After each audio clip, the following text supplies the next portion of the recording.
আসসালামু আলাইকুম। চলমান ডিসি অফিসের নিয়োগ বিজ্ঞপ্তির মধ্যে আজকের যেটি রয়েছে সেটি হলো জেলা প্রশাসকের কার্যালয়, উপজেলা নির্বাহী অফিসারের কার্যালয় এবং সার্কিট হাউসের নিয়োগ বিজ্ঞপ্তি। এটিতে এখানে মোট 4টি পদের ক্যাটাগরি দেওয়া রয়েছে।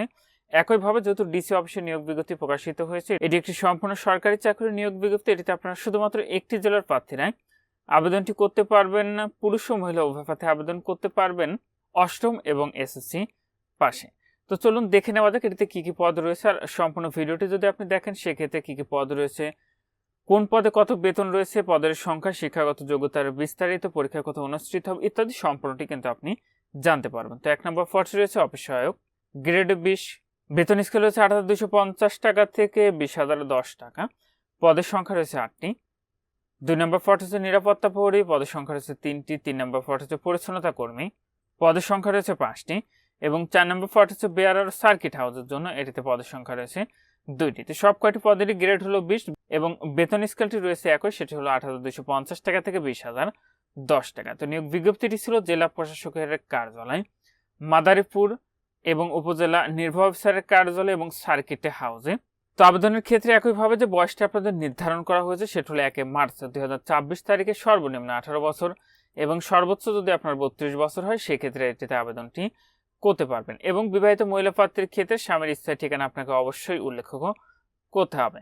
এটিরও আবেদন প্রক্রিয়াটি আপনার এখানে যে ওয়েবসাইটের ঠিকানাটি দেখতে পাচ্ছেন এখান থেকে অনলাইনের মাধ্যমে সম্পন্ন করতে হবে। তো আবেদনটি ইতিমধ্যে শুরু হয়েছে 3 জুন 2026 খ্রিস্টাব্দ তারিখ সকাল 10টা থেকে আবেদনটি শেষ হবে 30 জুন 2026 খ্রিস্টাব্দ তারিখ রাত 11:59 তো এটিতে আপনার যে পরীক্ষার ফিটি নির্ধারণ করা হয়েছিল সেটি হলো মাত্র 56 টাকা, যেটি আপনাকে টেলিটক প্রিপেড, মানে আপনি যদি নিজে আবেদন করেন সেক্ষেত্রে তো অবশ্যই আপনাকে টেলিটক প্রিপেড মোবাইল নাম্বার থেকে SMS এর মাধ্যমে এই ফিটি আপনাকে পরিশোধ করতে হবে। আর যে সকল প্রার্থীরা আমাদের মাধ্যমে আবেদন করাতে চাচ্ছেন, ভিডিও ফার্স্ট কমেন্টে একটি লিঙ্ক দেওয়া থাকবে, সেটি পূরণ করে নির্ধারিত ফিটি আমাদেরকে পাঠালে আমরা আপনাদের আবেদনটি করে দিব। আর প্রবেশপত্র প্রাপ্তির যে বিষয়টি, যেহেতু আপনি ডিসি অফিস মানে জেলা প্রশাসকের কার্যালয়ে আবেদনটি করবেন সেই ক্ষেত্রে জেলা প্রশাসকের কার্যালয়ের যে ওয়েবসাইটের ঠিকানাটি রয়েছে সেখানে তো অবশ্যই পরীক্ষা সংক্রান্ত তথ্য প্রকাশিত হবে এবং আপনি যে মোবাইল নাম্বারটি দিয়ে আবেদন করবেন সেই মোবাইল নাম্বারে আপনাকে SMS এর মাধ্যমে জানিয়ে দিবে।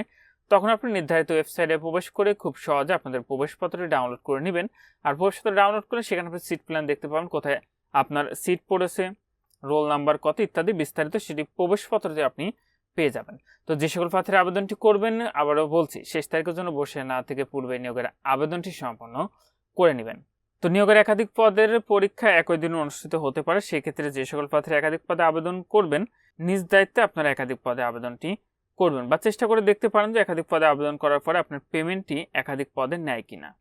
তো নিয়োগের 1, 2 এবং 4 নং ক্রমিকের যে পদগুলো রয়েছে এটিতে আপনার SSC অথবা সমান পাশে আবেদন করতে পারবেন শুধুমাত্র। 3 নম্বর যে পরিচ্ছন্নতা কর্মী যে পদটি রয়েছে এটিতে আপনারা অষ্টম বা জিএসসি পাশে কিন্তু আবেদনটি করতে পারবেন। তো নিয়োগ বিজ্ঞপ্তি ছিল জেলা প্রশাসকের কার্যালয় মাদারীপুর, আবারও বলছি এটিতে শুধুমাত্র মাদারীপুর জেলার স্থায়ী বাসিন্দারা আবেদনটি করতে পারবেন। তো আপনি যেহেতু নিজে আবেদন করবেন, আবেদনটি করার পূর্বে আগে নিজ দায়িত্বে সম্পূর্ণ নিয়োগ বিজ্ঞপ্তিটি ভালো করে পড়ে বুঝে তারপরে আবেদনটি করবেন। আর কারোর কোনো কিছু জানার থাকলে অবশ্যই কমেন্ট করবেন, আমি চেষ্টা করবো আপনাদেরকে জানিয়ে দেওয়ার।